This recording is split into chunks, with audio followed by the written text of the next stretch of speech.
Welcome to On the Square. I'm your host, Michael Coffey. We do have a guest in the studio, and I'll just go through the blues, as I call the news for me, and that I'm sharing with you. I'm a dispatcher of information, and then we can bring in our guest, and we want to talk about social economic issues, mostly the holiday season that's coming upon us. So I want to do our traditional greeting, Hotep, Jambo, Rahu Back. I want to give a couple of shout outs to grassroots organizations, the Morris Science Temple, the Rastafarian Culture, the Prince Hall Masons, the Nation of Islam, the Nuwabians. There are also other groups. I should just mention them since I'm mentioning groups. The other groups, a little bit different. One is called the Free Alabama Movement. They're a group down south that's working on prison labor, used as cheap labor for corporations.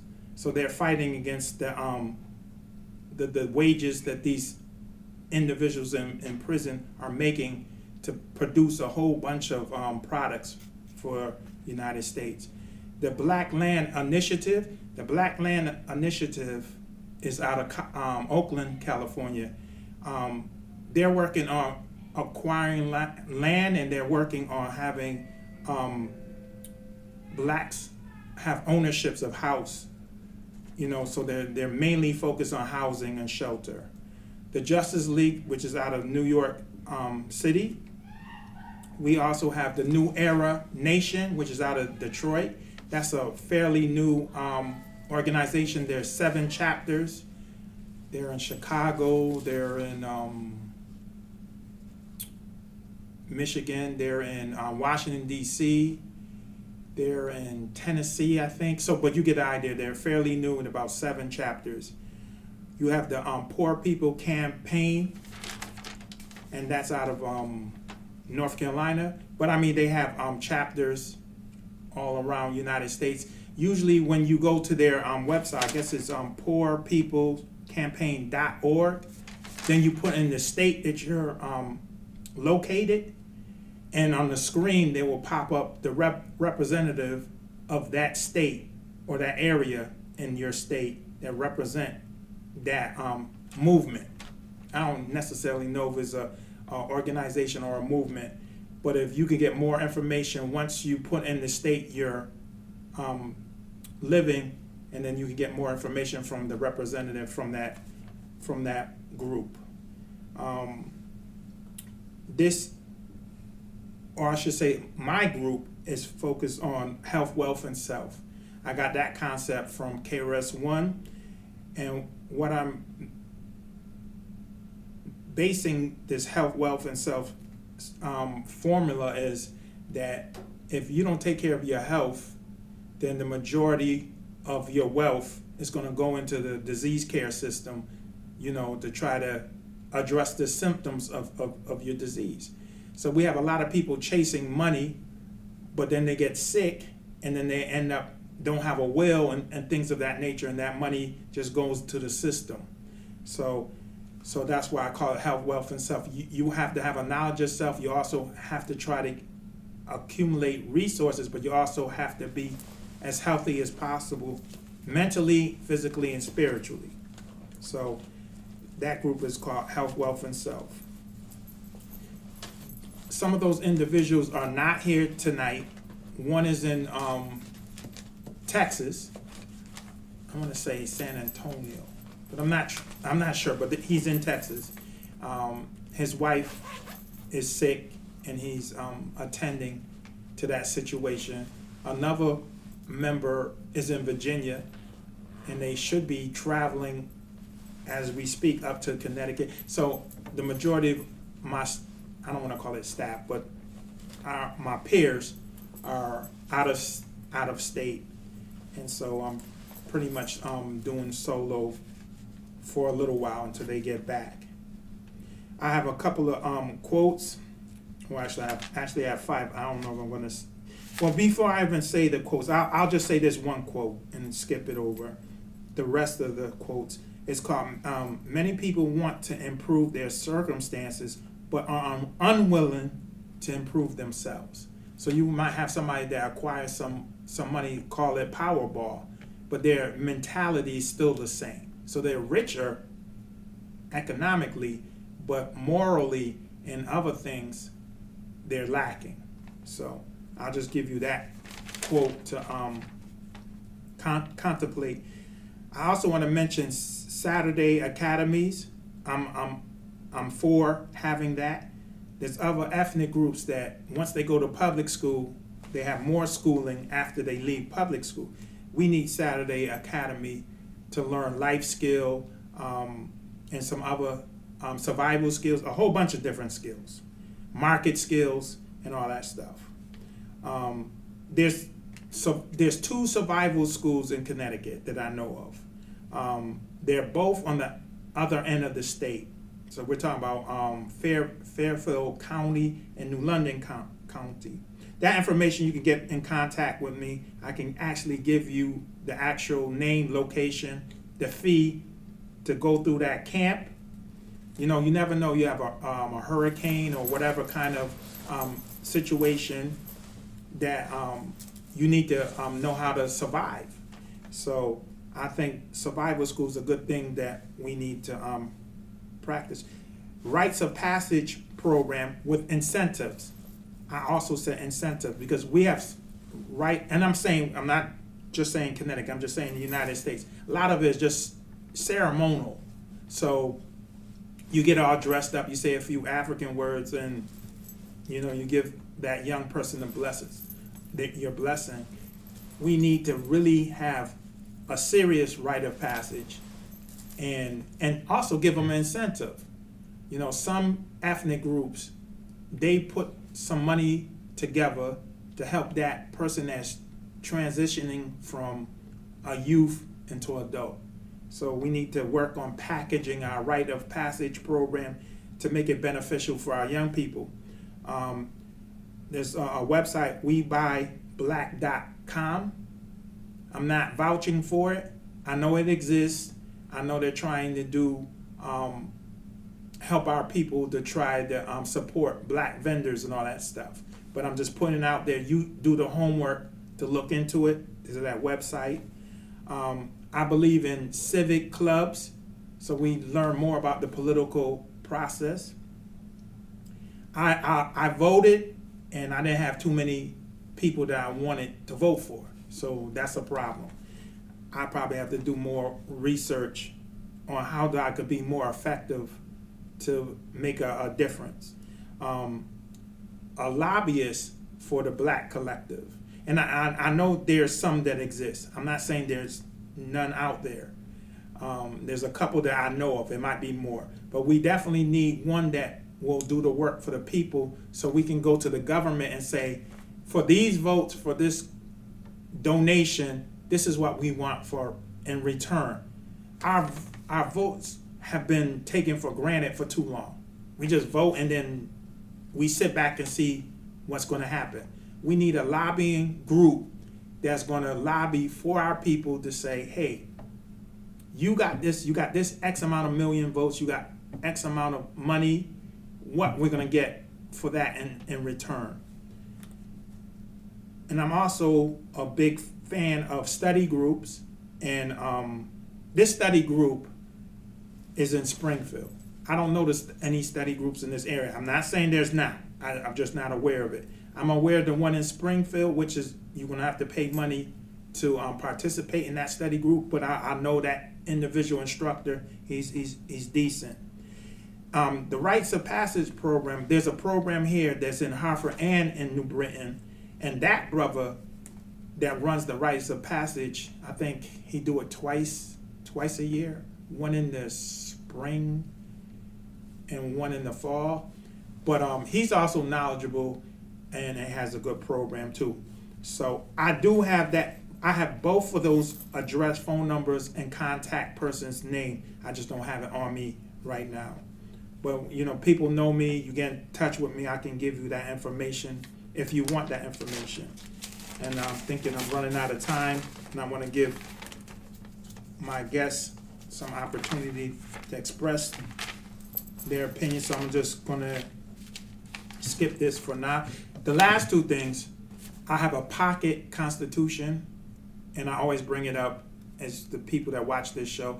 And as you well know, that if you don't have public access in Hartford to watch it, you can go on the internet. They have a website, and then from the internet, On the Square is the name of the show. I mean, it showed it on the intro, but I'm gonna repeat it again. If you scroll down and link onto On the Square, then it goes to the videos, so you can go on the internet. Actually, you can go to YouTube. You can go to YouTube and watch the shows. Now, again, I think that most of us, maybe some of us think we're Fourth Amendment citizens or subjects. Some of us don't think we have our full citizen rights in this country. But here's a pocket constitution, just to know a little bit more about this government and how it's allegedly supposed to be run. So I recommend that you pick up one for if you're stuck in traffic or whatever and you have time to read it. This right here, especially 84 and 95, is the national, and I know you can't see it, but I bring it up to you every show, so what you missed you can catch on another show. The National Association of Black Law Enforcement Officers. What is a pamphlet? What to do when stopped by the police. Now, and knowing your rights. Now, I mentioned, what did I mention? I mentioned the study circle in Springfield. That same guy that runs the study group in Springfield, he also runs a seminar on what to do when the police stop you on a traffic stop or whatever reason they stopping you. He's in Springfield, and he does come down to Hartford. If enough people want to put a workshop together, he will come down here and do a workshop, and I guess it will be for a fee. Now, Springfield area has this workshop. I don't know any place in Connecticut that does that. Texas does it. Virginia is trying to pass, I don't know if you want to call it a law, but something to have the politicians or the police department that will sit down with the regular folks, citizens, and go over what to do when the police stop. So we know that we have it in Springfield. That's the closest place that I know of. And you have it in Texas, and they're trying to implement it in Virginia. So again, you can go to their website. I think the website is www.N as in Nancy, O as in overweight, B as in billionaire, L as in love, E as in egg, O as in overweight.org. And I'll repeat that, and you can hear that on every show, the website to get this pamphlet. And now I want to welcome our guest and also have her introduce herself, talk a little bit of a minute of her background, and then we can get into some delicious topics.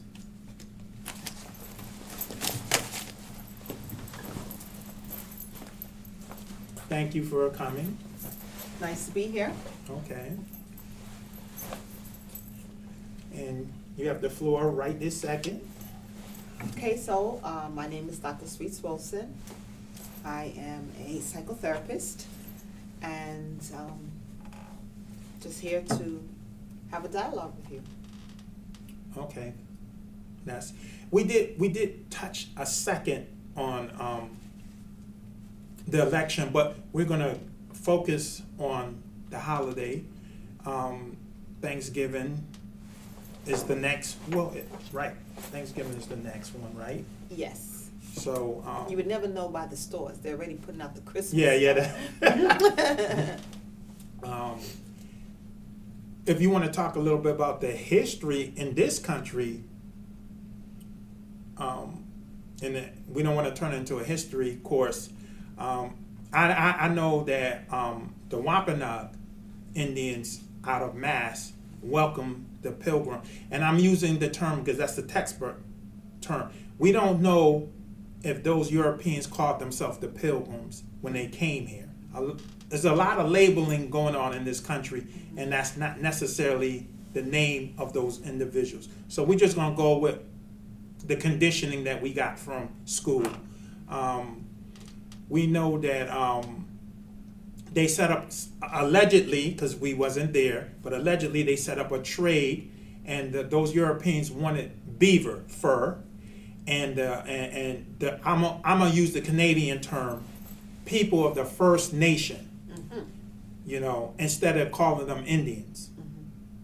And again, or indigenous natives, because if you took a course in archaeology and other courses that's similar, they talked about a migration from Asia through the Bering Strait, Alaska, and come down. So that's a theory because we wasn't there, but they think that those individual Asians came over and evolved into the labeling that what we're calling today. Now, they may have been here already, or they may have came a different location, who knows. So let's go with the Canadian term of the first people, the people of the First Nation. So they got trinkets, just like how they did to the Africans in Africa, for the trade-off for the furs. And I want to say it was the stuff that they gave was worthless, but it was brand new to those individuals here in this country. Basically, they overhunted, the area. So they kind of depleted the New England of beaver, and this is when those particular Europeans kind of showed their true colors. And then you started having conflict, or what other people might call genocide. Now, part of that, so I went through a lot of years real fast, but part of that scenario, they had a harsh, just like in Virginia, just like in Jamestown. Jamestown was a famine, and then up here in New England was harsh winter.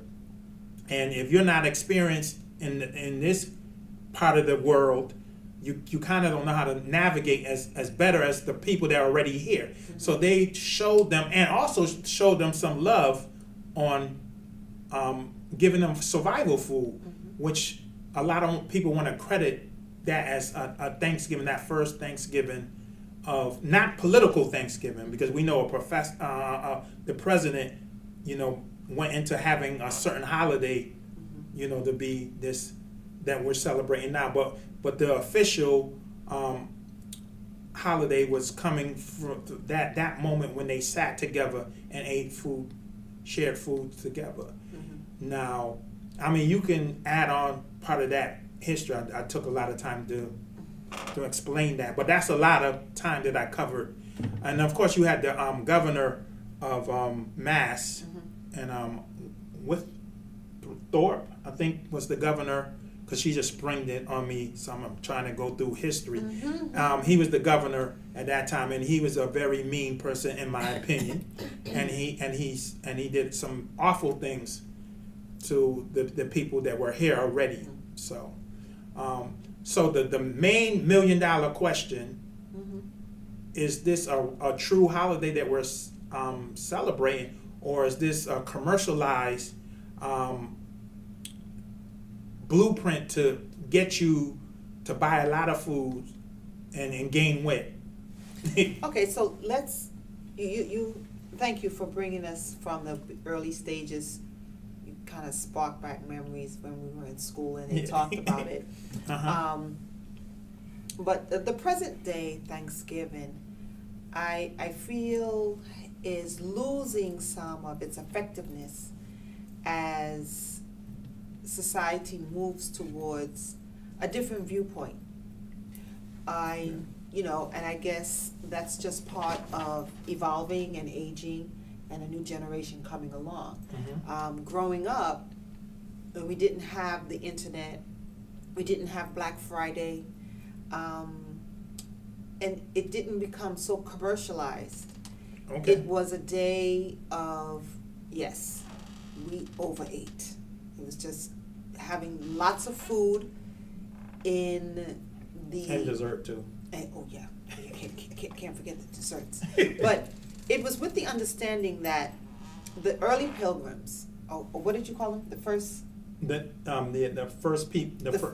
Nation. the First Nation. Yeah. The people. These of the were First the Nation. crops that were yielded, and so they had the big Like feast. the squats and squash and stuff Or like that. whatever they, Yeah, what it they is. cultivated at that Right, time. Right. And so this is the term that I've come to understand was giving thanks for what you reaped in your harvest.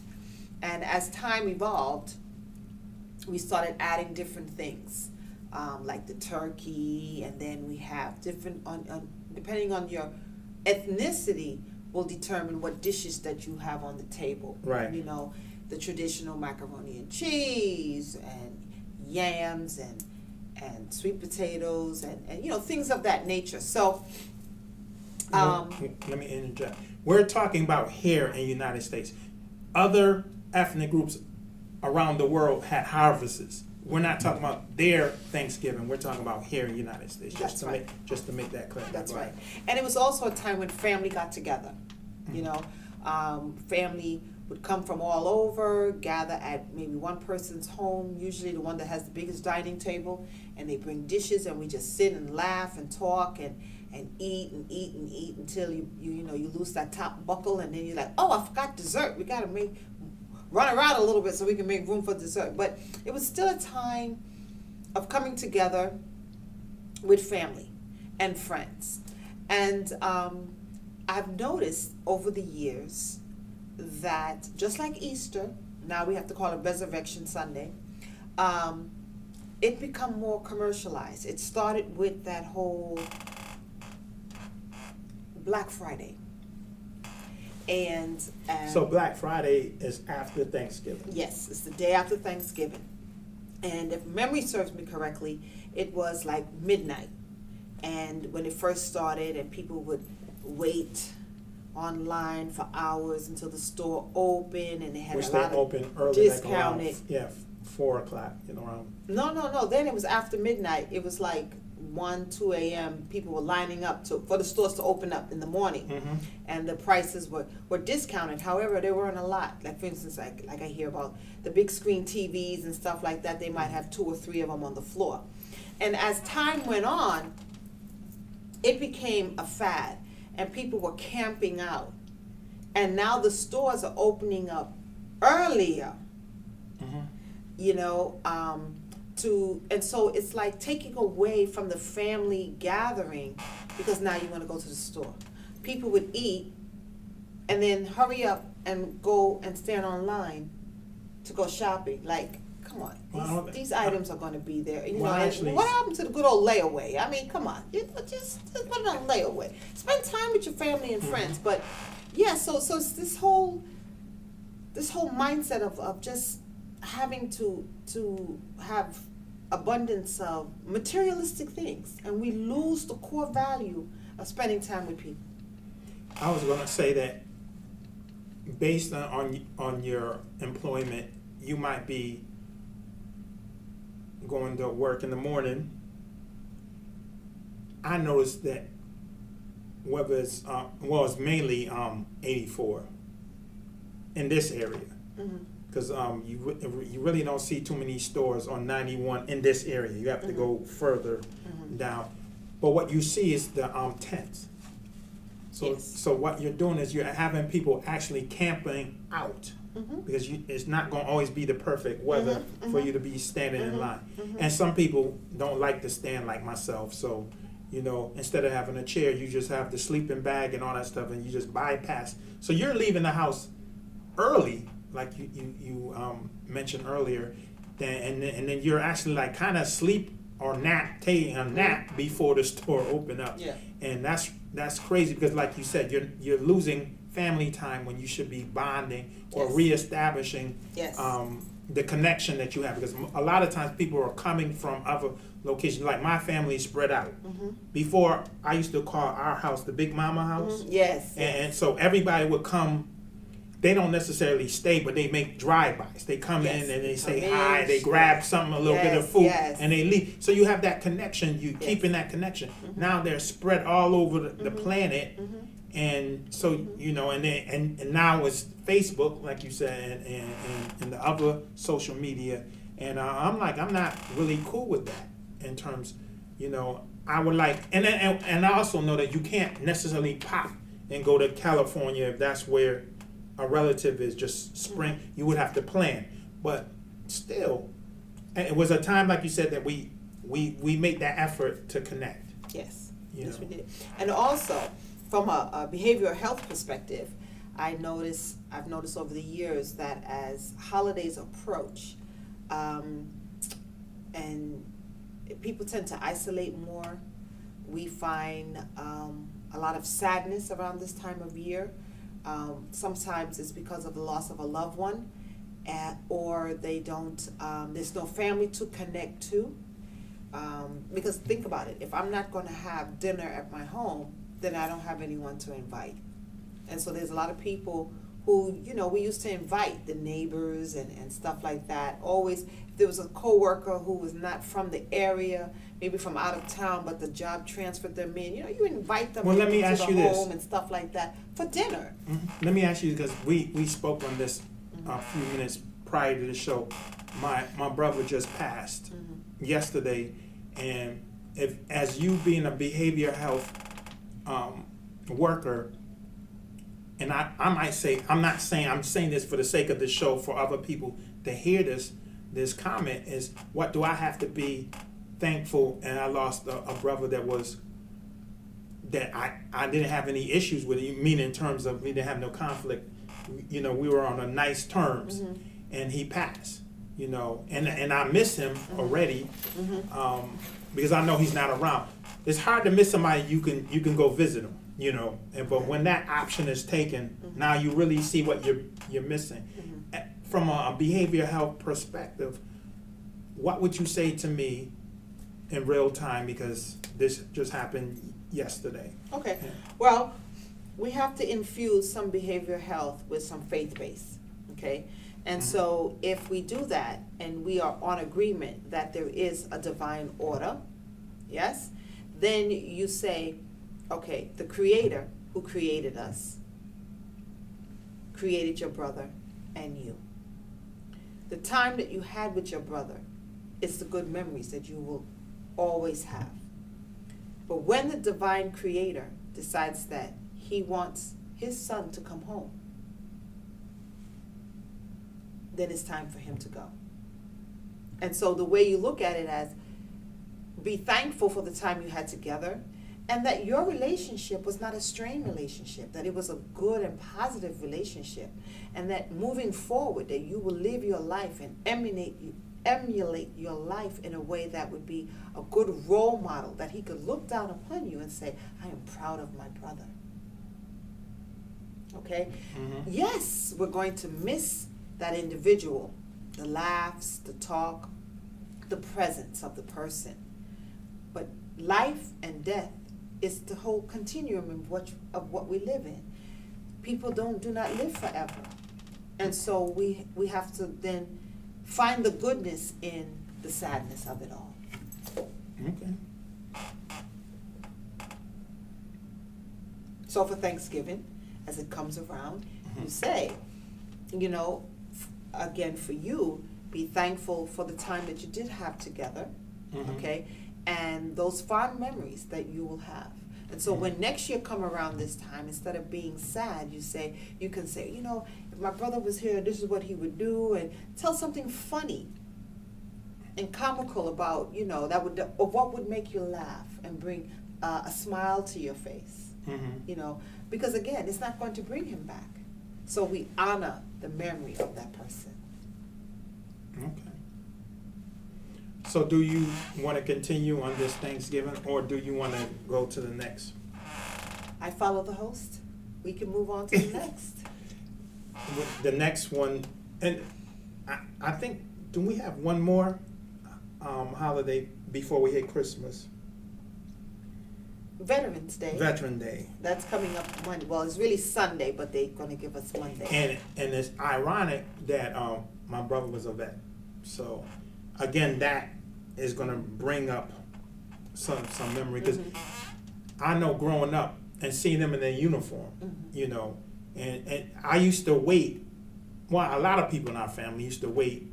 So when he come back home for that leave, and that was great moments waiting for him to come back from the military.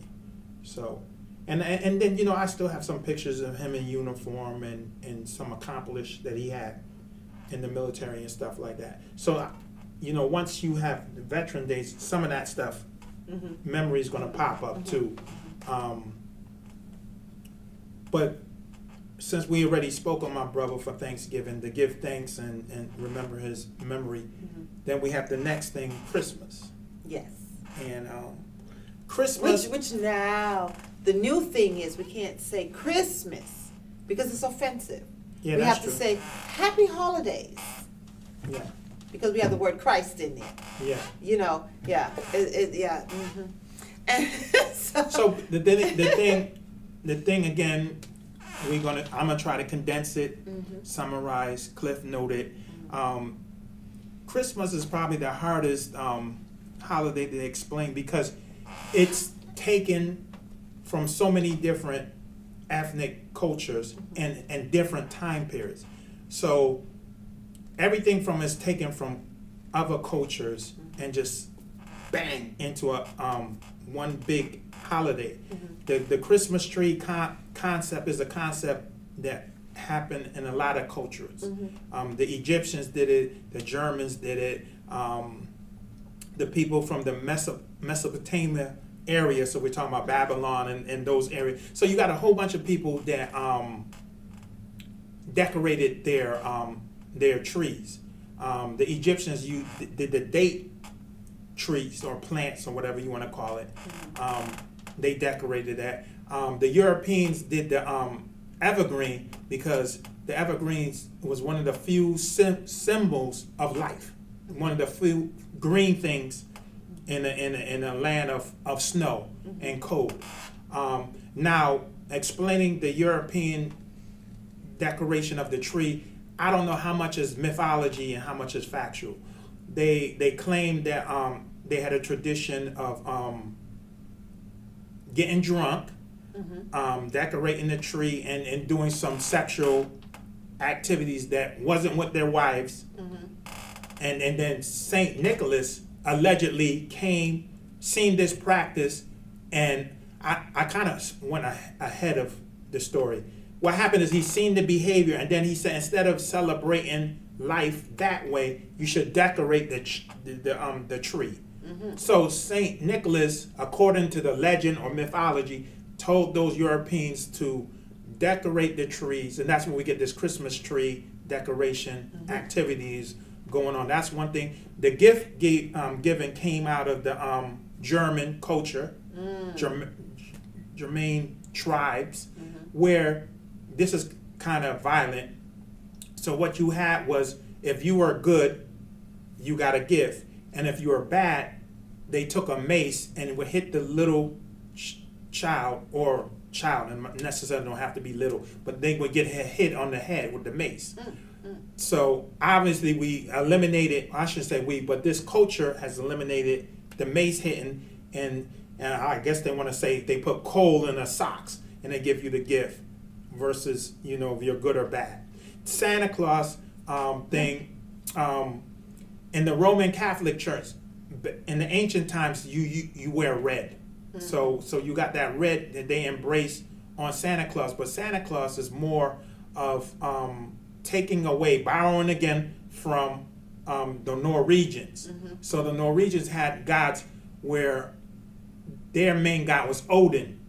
And Odin had a son. Well, actually, Odin had more than one son, but you get it. Thor is one of his sons. So Odin used to fly a sled, and as you know, he's pudgy. He got a big white beard. He wore red, which is the priests of the Catholic Church used to wear red back in those ancient times.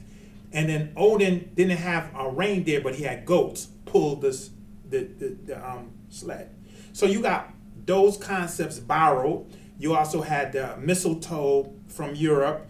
You had the burning of a log that came from the Norwegian part, the northern. So they're borrowing from all kinds of things, and United States and England also added on to Christmas, and then now what we're practicing now is what all those different ancient practices is combined. So again, we're celebrating good behavior and gift giving, but are we really doing that same tradition to more of helping the retail stores seem black for the shareholders Right. and the employees? Because your retail, you gotta move this stuff off the shelves to make money. Well, let's go back in time. Back in the day, before people did not have a lot of resources, and so they would bake goods, okay, and they would give you a baked good, so something homemade. Now we've moved away from that. A lot of people are not baking, they're not really cooking, they'll buy, everything is buy, not realizing that you're still purchasing. You're not able to save your money, and you're kind of going in debt. Yes, you're going in debt to celebrate a holiday, and we've lost focus of what the holiday is all about. If it's about the birth of our Lord and Savior, He didn't require us to go in debt over that. I didn't want to touch that. A lot of people could volunteer at the soup kitchens and serve a meal to a homeless person. Especially in Thanksgiving. Absolutely, Thanksgiving and Christmas and that kind of stuff. If they wanted to feel the need that they wanted to give, okay? But we've just gotten caught up as a nation around, everything has to do with money. All right, I grew up where the whole thing was you make your own coffee, okay? You have a coffee pot, percolator, whatever. Now, we don't do that anymore. We either go to Starbucks or we go to Dunkin' Donuts, or we have to buy a cup of coffee every day or throughout the day, and not realizing you're spending money. What do you think of the new technology with the coffee pots, the Cruet cup? the stove, you can talk to them, and stuff like that.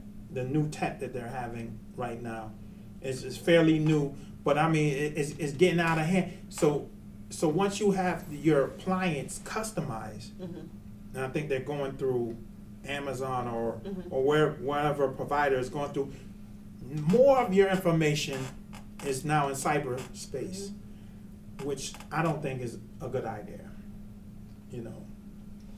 They've been preparing us for this day. Okay. They've had movies like The Fifth Element, a lot of the space movies that deal with us. Well, wait a minute. What about when we get ready to fly in space like a car? Okay? So you don't have to worry. I guess we'll have plenty of parking, I guess, right? It's not feasible. I mean, it's like they've just been preparing us from the days of when we were little, watching the Jetsons. Okay? Now you go to the airport, you see that instead of an escalator that goes up, it takes you along the walkway. Okay, the Jetson has that. Now Amazon has what they call it, Erica, or this device that sweeps and Right. The Jetson had that. So really look at it. The Jetson prepared us for everything. Everything that you see now in a container or a tube to drink or to eat, the Jetsons already prepared us for that. Right. And it was just considered space age then. But a lot of the stuff that we make household routine is from the military and the space program. Yes. Anyway, but because even but I also want to mention that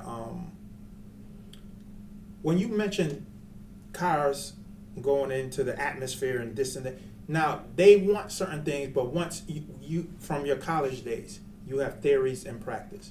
So you come up with a theory, and then when you put it into practice, it's not feasible. So and when I say we, it's not me, but the people that's making these decisions for us the controllers, or the puppeteers, or whatever label you want to call it. You can say the 1%, but they one of the things went negative in terms of it's not feasible. The places like Amazon, FedEx, and all that stuff, they have drones and they have it in their warehouse. But they were trying to bring that out of the warehouse. Instead of having the drivers come to your house, they was going to have the package being delivered by the drones. Oh, they're still doing that. It's just that Connecticut hasn't passed that yet. But in San Diego, is it San Diego or San Francisco? A part in California, it is very, very popular. But it's all about the airspace here in Connecticut. That's what I'm about to get to. But the drones there, they do that. And think about it. The drones, you don't have to ask for a 401k. You don't have to ask for time and a half for overtime. Pregnancy leave. A whole bunch of stuff. Sick time, vacation time, or anything. I mean, so it's machine operated. Yes, a person can stay behind the wheel and control it and stuff like that. So I see a great opportunity to get packages delivered, mail, in a quicker manner. But what I'm saying, but it will not. It's going to eliminate jobs. Yeah, it's going to eliminate. Yeah. Okay, and so how do we redirect those individuals who could no longer, say, deliver a package like FedEx or UPS, stuff like that? What would an individual now find themselves doing in lieu of that? But they're what I'm saying is they're finding problems. So it's not going to be all gravy like other, what they call creative destruction. When this society went from candles in the lamp, and they went with Edison's electric lights, that destroyed the candle industry to a certain extent. And save a lot of houses from burning down. Yeah, but I'm saying we're using that, or they're using that same creative destruction, capitalism. And what I'm saying is, with this particular situation, they're finding faults.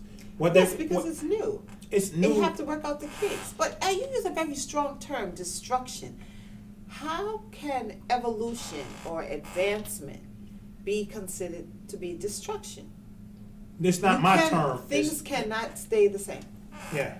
All right. If that's the case, look how we evolved from the dinosaurs and the tetrasaurus and all that. It's almost like if you don't go to a museum and see that these animals truly existed because it's been so long, you start to think about, were they myth? Are they real? Because you can't imagine a massive animal like that walking on the earth. Right. Because we're so developed. So after we're long gone and a couple of generations later, it would be nothing for them to experience a drone delivering something. Pizza, food. Think about it. But everything that we have, Uber would be out of business. What I'm saying is, and we're going into some shady, when you're talking about evolution versus what's the other term? Creative design outside of creation. Yes. But I don't want to go down that pipe today. Okay. But what I'm and I understand that when something is brand new, there's going to be kinks. What I'm saying is the same kinks that you have in selfless driving cars. A lot of the problems with selfless driving cars is human error, because what happens is, and they also have that ability that you can hit manual on the steering wheel. So once you feel uncomfortable, you can take control of that vehicle. But what's happening is everybody's doing everything but drive, while paying attention to the road, and they're trying to do what's the term I'm looking for? Multitask, yeah. Extreme multitask. So something like a long distance. Like say you're driving from here to Washington D.C. That's a 4-hour ride, okay? And if you don't take the train or a plane, then if you have a car that can drive itself, then think about it. You can get some rest. You can get some reading. I'm not against And guess what? You won't get a speeding ticket. Yeah. Because you will not be flying through what through the city. see. You got a lot of faith. I don't have faith in a lot of stuff man makes, because to be human is to err. So all I'm saying is that there's no way that you can possibly think of all the variables that goes in that something can go wrong when you have something that takes control of what you should be doing. Okay. But let Pause me that. Pause that. When we went from walking to the horses, from the horse to the trains, from the trains, right? And we still had horse and Buggy. buggy. Buggy. Okay? And we went from that to cars. And at that time, look how big and bulky the cars were to now the kind of cars that we have now. Now the car looks like, it looked like a matchbox. Okay, we don't went from big car to a little tiny car. Over how many years? 100 years, 200 years. So it's the same thing with technology advancing itself for our easement. No, When the train came, everyone swore that a new era was coming, and look what it's doing. They called it the Iron Horse. The Indians called it the Iron Horse, okay? But it got us where we were going quicker than by horseback. Well, we got 10 minutes and I can't. That wasn't my point. My point. Okay. What I was trying to lead up, because I know, I can get long-winded. But what I was trying to lead to is that the human beings are intentionally picking other things to do when you should be paying attention to the road. Yeah, you're getting a chance to rest and do other things, but it shouldn't be multitasking. That's what the point that I was leading to, because the car has sensors, so it may see an object and it maneuver around and all that stuff, but in certain we cannot calculate all the variables that can get you into a jam. Like, how about if you're down a road and somebody backs at a certain speed out, and the sensor is not fast enough to grab that, and you're doing something else, you're doing this, so you can't hit manual quick enough to maneuver on, and there's the accident. That's all. Hold on. You have accidents with people who are driving themselves. It's a good tool, like say for the elderly who maybe cannot drive again and don't want to feel a sense of independence. Of course, it's a good tool, and I would do it. And I'm not an elderly. I would use it too, but I'm saying, because you take responsibility away from me or somebody else, we tend to get distracted by other things, which leads to. So if the microwave did that. It took responsibility from you taking time to cook your meal and bake your meal. You can just pop things in the oven now and it comes out. I've seen people do whole dinners in the microwave. And you also. And guess what? You're not standing there watching the microwave. The microwave beeps when its time is up, and then you go back to the microwave. So, what's the point? The point is, the microwave is a very dangerous instrument to cook food, even if you're not near the radio waves that's coming from the microwave. But you mentioned about taking responsibility from a person, and I'm saying but every household that you go into, even the dorm rooms now, the microwave has replaced the hot plate, under 10 minutes, I can't really get into it. Okay. I can give you good data on the microwave. It's a very dangerous thing. But I love microwaves, but it's very dangerous. Yes. But it's still there for our convenience, right? Not to the point where I cut down my use of the microwave, because I know the dangers of it. You no longer have to worry about standing in front of or being in a geographical area that have negative consequences.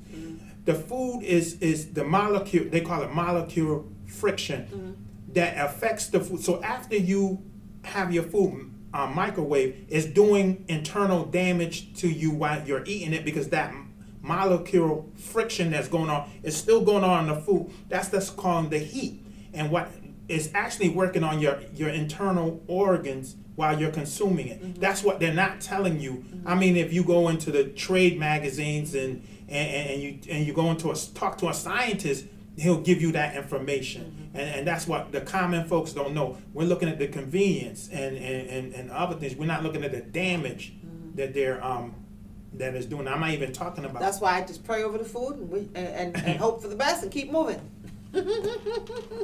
So what are you planning to do in this closing conclusion? What are you planning to do that will make your holidays, New Year's, Thanksgiving, Christmas, more holistic, more holy, less consumerism? Or what advice can you give? Hopefully that you're taking your own advice. Yes. When you give it. I find that I find myself now looking more and more for traditional recipes, and then to bring something different to the event that I'm going to, that the average person is bringing. Like those people, like they have their signature dishes. So I'm trying to find a signature dish of my own. Okay. So that they know, okay, sweets, don't forget to bring that. And I bring that. That'll be my signature dish. So, and that's my way of getting back to the basics, the days of grandma and great grandma, where they made everything from scratch. I'm so busy that, to be honest with you, I enjoy just going to one location, sitting back and just watch people come and go. Okay. Watch a little Lifetime, do a little chit chat, play a little cards, play a little dominoes or whatever, or just take a little nap and then get up in time for dessert. Okay. Some of the siblings, like they'll go to the movies, and we used to all go and bring the kids and stuff like that. It's still a connection. But absolutely. But now it's to the point where it's just too much busyness. Yeah. I just want to relax. Yeah. I'm at that stage now where it's like, I'll be here when you get back. Okay? We'll have the drinks ready. We'll be here when you get back. And we'll tell stories to the younger generation. That's another activity. Of how, let me tell you about your aunt, let me tell you about your uncle, what they used to do, that type of stuff. So, it's I want to be less busy. Okay. And do more quality time. That makes sense. Yeah. And let the young folks go on out and have a good time. Because that's what I did when I was their age. Yeah. Yeah. Okay. I can relate to that. And I also always look for people who are around me who may not have family around at that time, and I'll either give them a call or I'll drive by and drop off a plate if they don't want to come out and spend that day with my family. Right. I'm heavy on New Year's Eve to blow up people's phones, because for me, I don't even want to be on the street, because I do watch night. Yeah. So by the time I get out, it's time to go home, go sleep. So yeah. Because it do helps, because you might be by yourself and you get that phone call, somebody wishing you well and happy. That works. It touched, versus, that someone remembered me. Yeah, versus I'm going to a bar to watch the ball drop, and now I gotta find my way back home. I want to get involved in that, but I want to give that validation to somebody. Wonderful. Yeah. So I'm thanks for coming in, because I know you're busy and you got other things to do. It was my pleasure. Yeah. It was my pleasure. We did avoid the political stuff, and I get it. Yeah, that's. But they always say don't discuss politics, religion at the table. But I said you can do that and just say, put the qualifying statement out. We can agree to disagree. Right. Right? Yeah, we want to give a shout out to the Harvard residents, and we want to thank Dr. Wilson to come in her busy schedule. I appreciate it. Also want to give a high five to our House of Representative Hayes. I think so. Yeah, being I hate saying the first black woman to be in Congress, but I mean that's what she is. That's the politically correct term. Yeah, yeah. Yeah, so